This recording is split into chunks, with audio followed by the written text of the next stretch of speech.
ऋषिपुर गांव में सिरजा और कमला दोनों पति पत्नी रहते थे। दोनों भगवान भोलेनाथ की दिन रात पूजा किया करते थे। कमला पूजा के लिए फूल और माला बेचती थी और सिरजा खेतों में मजदूरी का काम करता था। शादी के कई वर्षों के बाद कमला गर्भवती हुई थी। कमला, भगवान भोलेनाथ के आशीर्वाद से बरसों बाद हमारे घर में खुशियां आने वाली हैं। हम दोनों हर साल कांवड़ लेकर भोले बाबा को जल चढ़ाने जाते हैं। ये उसी का फल है। लेकिन कमला, इस वर्ष मैं अकेला ही कावड़ यात्रा पर जाऊंगा। तुम्हें इस हालत में कावड़ की कठिन यात्रा पर जाने की जरूरत नहीं है। ठीक है, जैसा आप कहें। ओम ओम नमः नमः शिवाय। शिवाय। ओम ओम नमः नमः शिवाय। शिवाय। ओम ओम नमः नमः शिवाय। शिवाय। ओम ओम नमः नमः शिवाय। शिवाय। सिरजा बहुत बेसब्री से सावन के महीने का इंतजार कर रहा था। मैं इस बार दो दो कावड़ उठाऊंगा। कमला का कावड़ भी मैं दूसरे कंधे पर ले चलूंगा। सावन का महीना आने ही वाला था। सिरजा दोगुनी मेहनत से अपने मालिक के खेत में मजदूरी कर रहा था। उस दिन सिरजा के साथ दूसरे मजदूर नहीं थे और सिरजा खेत में अकेला ही काम कर रहा था। तभी खेत का निरीक्षण करने उसका मालिक केशव वहां आया। सिरजा, फसल बुआई का काम आज हो जाएगा ना? जी मालिक। तुमने खेत में खाद और पानी डाल दिया? जी मालिक, अभी डाल दूंगा। क्या तुमने खेत में अभी तक खाद और पानी नहीं डाला? तो फसल की बुआई आज कैसे कर पाओगे? मालिक, आज मैं अकेला हूं ना, इसलिए थोड़ा वक्त लग रहा है। लेकिन मैं आज आपका सारा काम कर दूंगा। ठीक है, आज सारा काम हो जाना चाहिए। इतना कहकर सिरजा का मालिक केशव वहां से चला जाता है। उस दिन खेत में सारा दिन काम करके सिरजा को घर आने में बहुत देर हो गई थी। कमला खाना परोसने लगती है। सिरजा पहला निवाला खाने ही वाला था कि उसके दरवाजे पर पुलिस आ जाती है। क्या सिरजा का घर यही है? पुलिस को देखकर सिरजा और कमला दोनों बहुत घबरा जाते हैं। जी मालिक, घर तो यही है। सिरजा कौन है? मैं हूं मालिक। तुम्हें मेरे साथ थाने चलना होगा। लेकिन मैंने क्या किया है मालिक? तुम्हारे मालिक ने तुम्हारे खिलाफ चोरी की रिपोर्ट लिखवाई है। चोरी? लेकिन मैंने कोई चोरी नहीं की मालिक। जो कहना है थाने चलकर कहना। ये सब देखकर कमला फूट फूट कर रोने लगती है और भगवान भोलेनाथ से प्रार्थना करने लगती है। हे बाबा भोलेनाथ, मेरे पति की रक्षा करना। पुलिस सिरजा को लेकर थाने आती है तो वहां पर पहले से ही सिरजा का मालिक केशव बैठा हुआ था। थानेदार साहब, आज जब मैं खेत पर काम का निरीक्षण करने गया तो मेरे गले से सोने की चेन टूटकर वहां गिर गई और सिरजा खेत में अकेला काम कर रहा था। मेरी सोने की चेन सिरजा ने ही चुराई है। नहीं मालिक, मैंने आपकी सोने की चेन नहीं चुराई। आपको जरूर कोई गलतफहमी हुई है। केशव गांव का रसूखदार आदमी था।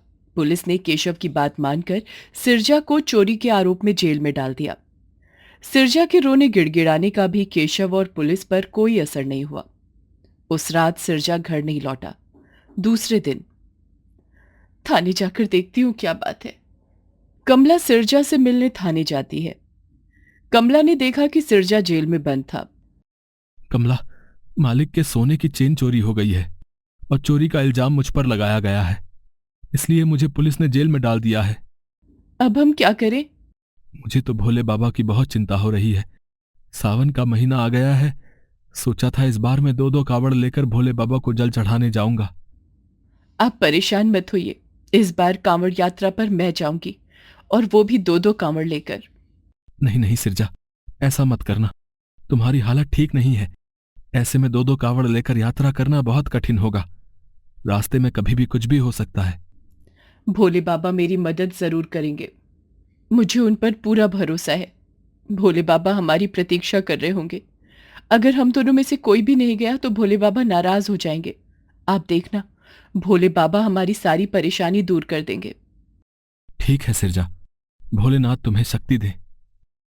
और कमला कांवड़ यात्रा पर जाने की तैयारी करने लगती है। वो दो दो कांवड़ सजाती है। कमला अपने दोनों कंधों पर कांवड़ लेकर भोले बाबा को चढ़ाने के लिए गंगाजल लेने निकल पड़ती है। बोल बम, बोल बम, बोल बम, बोल बम। कमला बोल बम का नारा लगाती हुई अपनी यात्रा करने लगती है। 9 माह की गर्भवती होने के कारण उसे रास्ते में काफी कठिनाई हो रही थी। कमला रास्ते में रुककर आराम करती और फिर अपने दोनों कंधों पर कावड़ लेकर चलने लगती। वो मनी मन भोले बाबा से प्रार्थना करती जा रही थी कि उसके पति सिरजा के माथे से चोरी का कलंक धुल जाए।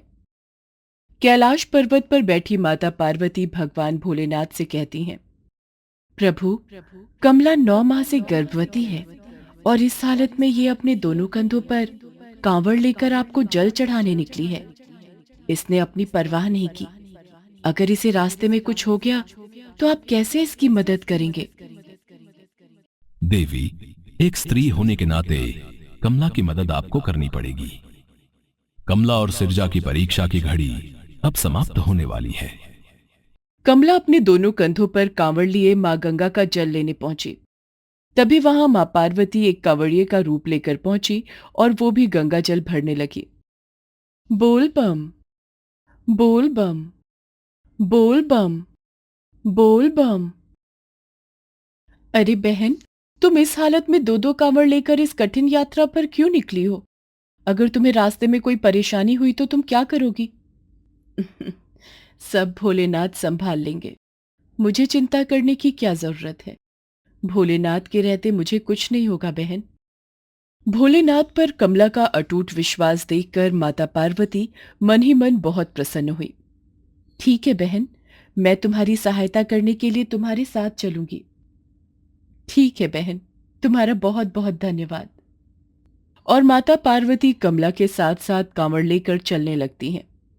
कमला को उस हालत में 2-2 कांवड़ लेकर यात्रा करते देख दूसरे कांवड़िए दांतों तले उंगली दबा लेते। 4 दिन की यात्रा करके कमला बाबा धाम पहुंच गई। वहां पहुंचकर उसने भोले बाबा को जल चढ़ाया।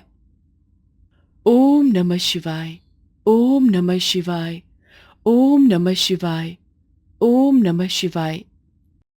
यहां कमला शिवलिंग पर जल चढ़ा रही थी।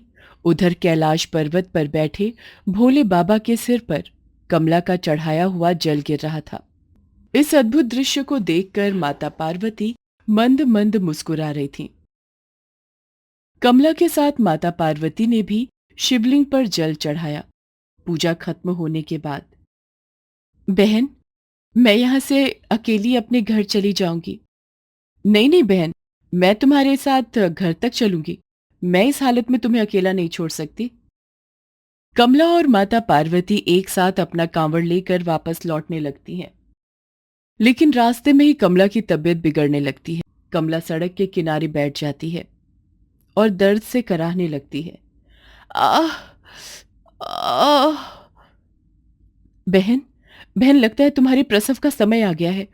थोड़ी दूर पर कांवड़ियों के विश्राम के लिए शिविर दिखाई दे रहा है। मैं तुम्हें वहां ले चलती हूँ।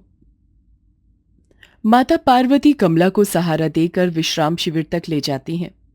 कमला का दर्द बढ़ता ही जा रहा था। हे भोले बाबा, मेरी मदद करो। आह, ऐसा लगता है मेरे प्राण यही निकल जाएंगे। आह, आह।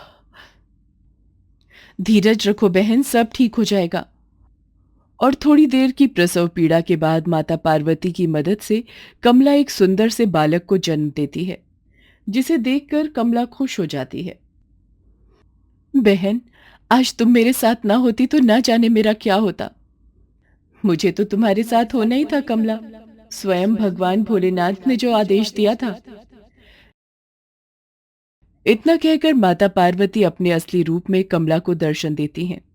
ये देखकर कमला माता पार्वती को हाथ जोड़कर प्रणाम करती है। माता, मैं कितनी धन्य हूं कि स्वयं माता पार्वती ने मेरे बच्चे को जन्म देते समय मेरी मदद की है। क्या भगवान भोलेनाथ मुझे दर्शन नहीं देंगे? कमला के इतना कहते ही भगवान भोलेनाथ वहां प्रकट हो जाते हैं। घर जाओ कमला, सिरजा तुम्हारा इंतजार कर रहा है। मेरा आशीर्वाद सदा तुम दोनों के साथ है। ओम नमः शिवाय, ओम नमः शिवाय, ओम नमः शिवाय, ओम नमः शिवाय। माता पार्वती और भगवान भोलेनाथ का आशीर्वाद लेकर कमला अपने बच्चे को लेकर घर वापस आ जाती है। घर पर सिराज उसका इंतजार कर रहा था। कमला ने उसे सारी बात बताई कि किस तरह माता पार्वती ने स्वयं उसकी कितनी मदद की और भगवान भोलेनाथ और माता पार्वती ने उसे साक्षात दर्शन दिए। देखा, भगवान भोलेनाथ और माता पार्वती की कृपा से आप जेल से छूट गए और हमारे बेटे ने सुरक्षित जन्म भी ले लिया। हाँ कमला, तुम्हारे जाने के बाद मालिक की सोने की चेन उन्हें उनके घर में ही मिल गई और उन्होंने मुझे जेल से छुड़वा दिया। मालिक बहुत दुखी थे।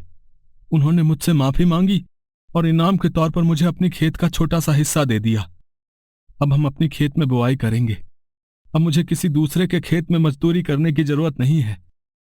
ये सब भोले बाबा की कृपा से ही हुआ है। तुम बिल्कुल ठीक कह रही हो कमला।